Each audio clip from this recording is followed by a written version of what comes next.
مجالس حکیم العصر صفحہ نمبر 111۔ آج کی مجلس میں سوال کیا گیا کہ یزید کے بارے میں ہمارا عقیدہ کیا ہے۔ اس کے جواب میں حضرت حکیم العصر رحمۃ اللہ علیہ نے فرمایا کہ یزید کے بارے میں ہمارا عقیدہ یہ ہے کہ یہ حضرت معاویہ رضی اللہ تعالیٰ عنہ کے بیٹے تھے اور حضرت معاویہ نے ان کو اپنی زندگی میں اپنا جانشین بنایا تھا۔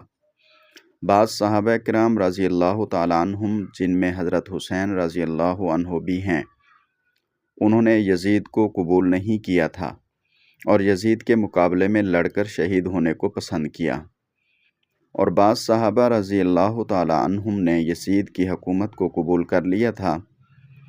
باقی یہ کہ ان پر اعتراضات کرنے والے بھی تھے، لیکن ان کا موقف صحیح تھا۔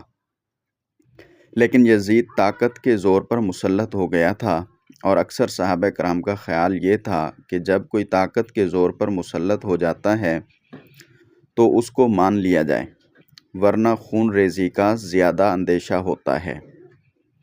یہ تھی رخصت، لیکن حضرت حسین رضی اللہ تعالیٰ عنہ اور ان کی جماعت نے عزیمت پر عمل کیا۔ بہرحال اس مقابلہ میں جب حسین اور یزید کا مقابلہ ہو تو ہمارے اکابر حسین رضی اللہ تعالیٰ عنہ کو برحق مانتے ہیں، اور اس معاملے میں وہ حسینی ہیں۔ یہ فقرہ یاد رکھنا کہ ہم کون ہیں؟ ہم حسینی ہیں، حسینی ہیں، الحمدللہ حسینی ہیں۔